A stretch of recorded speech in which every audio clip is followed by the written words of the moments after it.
Guys, Hillary and I are signing a lease for 20 some odd acres to put some calves on, and it's quite grown up. Let me see if I can show you this. And it's doesn't have much to eat. We're gonna see how well we can do. We're clearing out fence line right now. I don't know if you can see Hillary way down there, but that's where she is, way down that way, little dot down there. And so I'm here clearing all this brush out. We're gonna split it right down the middle, about 20, 21, 22 paddocks through this area here.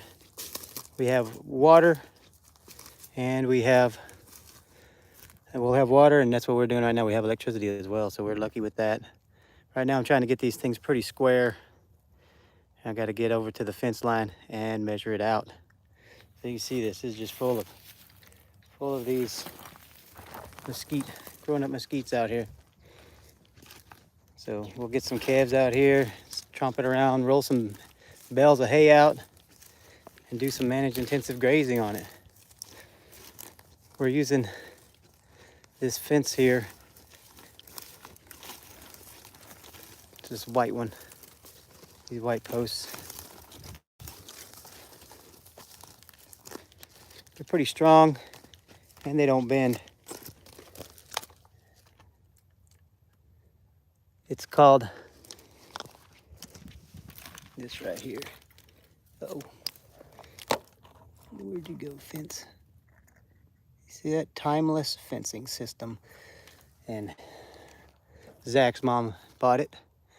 And there's the end of the fence over there, and I'm gonna walk across and measure. So it's about 432 feet to the halfway distance. So I'm gonna go that way and see if I can get 432 feet. But you'll see this is quite grown up, not much grass growing. But here, they get almost 40 inches of rain a year. Last year, not so much, since they had a decent drought. And we'll see what we can get on it. But it's pretty exciting for me and Hillary to be able to do this. I've been wanting to run some stockers for a long time. So we are willing to work our tails off and get a decent lease with some really decent people, and just have some fun and earn some money at the same time by selling some calves and grass-fed, grass-finished beef. Not much grass to finish on right here. There's some down on the bottom where all this, because I'm going uphill right now, all that down there is going down, and there's some grass further down. The stock tank is further that way. I'm pointing. And so you'll see that we'll be able to fix this up. I'm gonna go behind the calves after I get them tromping around in an acre. I'll probably do half-acre paddock shifts at first, twice a day, and just get them chomping through all this and getting a lot of fertilizer coming out the back end.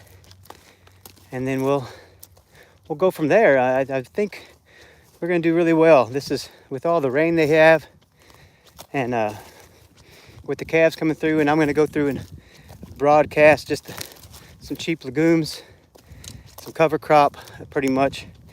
I mean, I've talked to Nick Ferguson from Homegrown Liberty, and he said he goes behind and he throws out buck plot. So I'll get some fall buck plot and some spring buck plot and just keep throwing it all year and go behind them. That way they have something growing in the ground and start holding that dirt down better and getting some exudate into the soil, some sugars into the soil, some carbon in the soil, and some more organic matter into that soil so that we can fix this place up.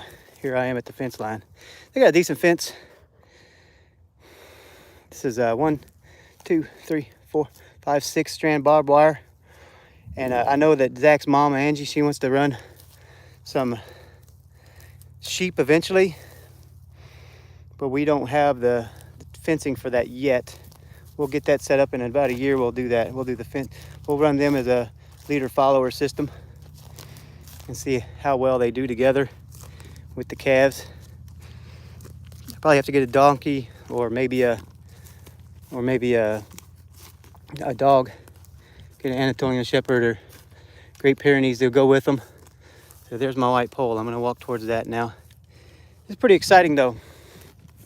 We've been busting our bottoms, trying to make ends meet, and this definitely ain't gonna do it right now, making ends meet, but eventually we'll make it happen.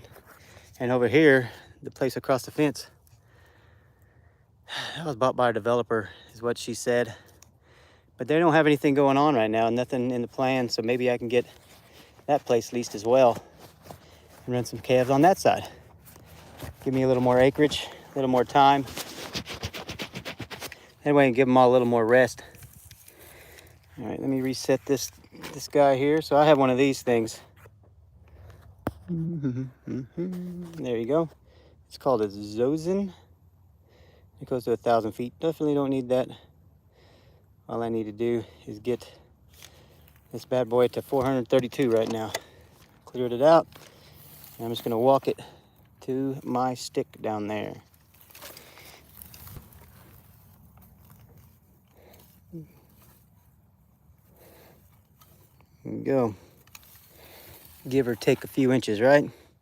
And this is just so we can see where in the world we're going with this fence and be able to get it as straight as we can when we pull that fence tight and get all the brush moved out of the way, because there's tons of brush, as you could tell. Look at all that big old pile right there. A lot of people come out and burn those. You can let them sit. You can also set them on contour. Put those berms like on contour. Man, you almost have like a windrow, and it'll slow water down too. So that's what I'm going to start doing, putting them on contour line to slow that water down and hold it in the soil better. And no point in burning it, because that's a really good place for rabbits to go, birds to go, and give the bobcats and coyotes something to eat besides my goats and my cattle.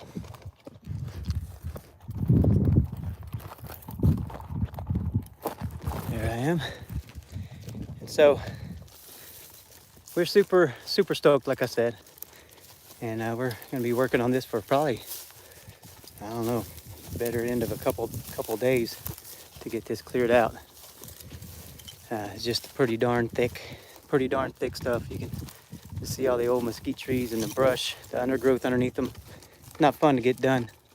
And Miss Angie went to go get a weed eater with a skill saw blade, or well, you know, something like that. And that way we can go through and really cut down these little mesquite of the wire, so we can start pulling that wire and figure out where it needs to be so we can keep this thing straight.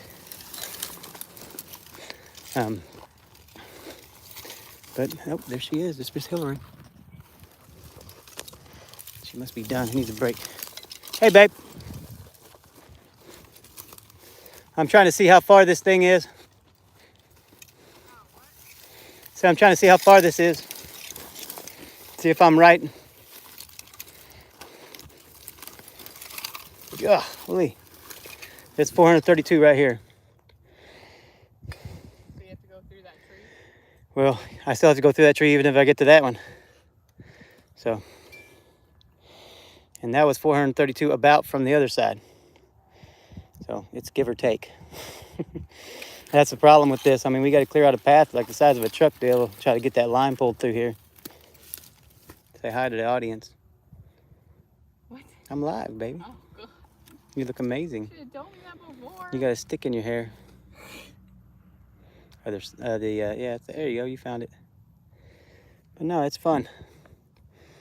Lots of stuff to cut down, though. Let the calf stomp it down a bit. All right. Thanks for watching, everybody. See if I can turn this off.